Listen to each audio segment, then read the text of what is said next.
Il faut dissocier les clients des abonnés. Et ça entre également dans le marketing d'influence. Quand on cherche une personnalité ou bien un artiste, une star à qui on veut associer son produit. Je vois beaucoup de jeunes entrepreneurs qui veulent associer leurs produits à certaines stars. Ils offrent des vêtements, ils offrent des produits, ils offrent des trucs et tout ça. Ils se disent qu'en fait, à travers cela, ils vont toucher une grande communauté ou bien leurs produits vont exploser. Mais ils devraient déjà savoir quelle est la qualité en fait de l'influence qu'ils voudraient avoir. Qu'est-ce qu'ils recherchent exactement? Est-ce que cette personnalité reflète le produit qu'on veut promouvoir? Est-ce que cette personnalité a les mêmes valeurs que nous? Donc, si on arrive à trouver cela, on peut avoir une certaine influence en donnant ses produits à quelqu'un pour pouvoir les promouvoir. Donc, merci beaucoup Charlie pour cela, pour ce partage édifiant. J'espère que ça va aider beaucoup de personnes ici. Aussi, je vais laisser à Kelly aussi le soin de donner son avis dessus.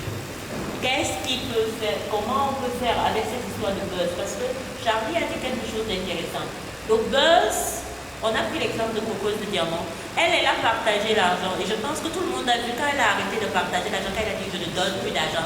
Vous avez constaté dans les commentaires, moi je suis curieuse. Je suis allée voir, j'ai lu un peu les commentaires, je parcours même pour voir un peu ce qui se dit. C'est on veut l'argent. Pourquoi tu ne partages plus l'argent? Si tu ne donnes plus l'argent, je pars. Je me désabonne. Et en fait, c'est ça. Ce n'est que sur ça qu'est restée sa communauté. Parce que c'est sur ça qu'elle a bâti sa communauté. Elle a bâti sa communauté sur le partage de l'argent à minuit. Bon, on attend minuit, on ne partage plus l'argent. Qu'est-ce qu'on doit faire? On a veillé jusqu'à minuit. Il faut qu'on ait l'argent. Donc, en fait, c'est sur ça qu'elle a bâti sa communauté. Et quand elle a essayé de ramener ses produits sur sa page, ça n'a pas fonctionné.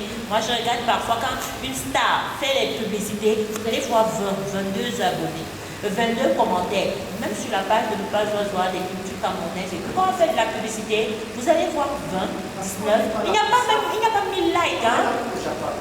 Mais quand c'est le Japa, il y a 100, il y a 50 000 likes. Il y a près de 2000 commentaires, 3000 commentaires. C'est parce qu'en fait, c'est notre société qui est comme ça. Nous sommes friands de médiocrité. Alors, c'est normal que la médiocrité soit plus mise en valeur que nos compétences.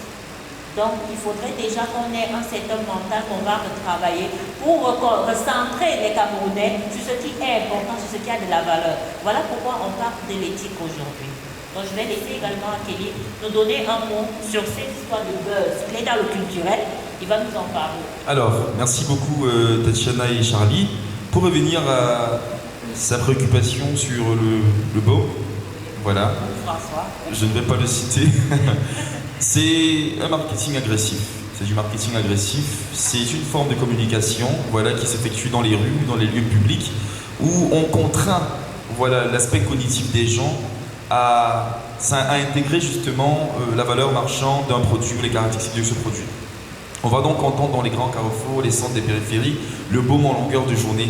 Alors, dans son cas d'espèce, il n'a pas forcément recouru au digital, parce que, comme je l'ai dit d'entrée de jeu, le digital a des avantages, des remous, mais beaucoup d'inconvénients. Voilà. Avant le digital, on avait les canaux classiques, et on les a même toujours d'ailleurs, la télé, la radio, voilà. Ça n'a pas véritablement eu un impact très considérable, quoique. Mais aujourd'hui, le marketing agressif nous permet justement d'avoir de nouveaux paradigmes. Voilà. On impose à quelqu'un, parfois même contre eux, de façon subliminale, un produit dont il n'avait même pas les caractéristiques à l'esprit. Donc là encore, c'est une démarche, mais il est important aussi d'avoir du référencement. À partir de ce moment-là, le baume migre vers une page officielle.